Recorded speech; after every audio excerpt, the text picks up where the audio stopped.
সেই ভাইকে হত্যা করা হয়েছে, সেই ভাইয়ের হত্যাকারী যদি 20 জন 30 জন হয়, প্রশাসনের পক্ষে এটা কোনো বিষয় না 30 জনকে কারাগারে নিয়ে আসা এবং আচ্ছা মতো রিমান্ডে সিদ্ধ ডিম ঢোকানো কোনো বিষয় না।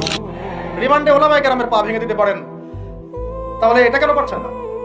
তাহলে আপনারা আসলে আমাদেরকে কানাকে মক্কা দেখাচ্ছেন এবং আমাদের সবাইকে বোঝানো হচ্ছে যে সবাই শান্ত থাকেন, কেউ কোনো রকমের টু শব্দ করবেন। আচ্ছা, করলাম না, টু শব্দ করলাম না, শান্ত থাকলাম, ধৈর্য ধরলাম, ঠিক আছে। এরপরে যদি আরো 10 জনকে মারা হয় তখন আপনি আমাকে গ্যারান্টি দেন যে মারা হবে না। আপনারা আমাদেরকে গ্যারান্টি দেন যে মারা হবে না।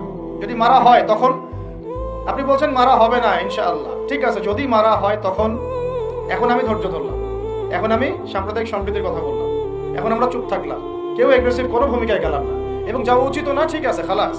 আর আপনি আমাকে গ্যারান্টি দেন এই ঘটনাগুলো আগামীতে ঘটবে না। প্রশাসন গ্যারান্টি দেন, সরকারে যারা আছেন গ্যারান্টি দেন। দিতে পারবেন? যদি দিতে না পারেন কেন পারবেন না? যদি দিতে না পারেন তাহলে গ্যারান্টি কেন দিতে পারবেন না?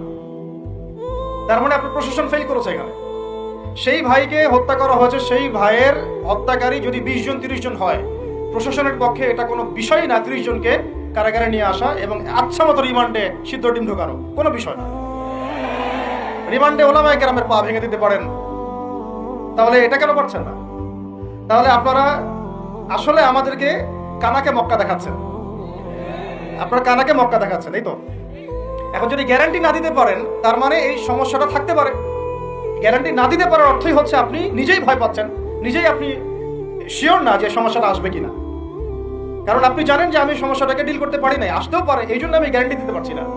আমাদের উপদেষ্টাদেরকে বলেন গ্যারান্টি দিতে যে এরকম ঘটনা আগামী তার কখনো ঘটবে না। আমরা তো সবাই শান্ত আছি, কেউ তো একটা টোকাও পর্যন্ত দেয়নি, কাউকে দিয়েছেন?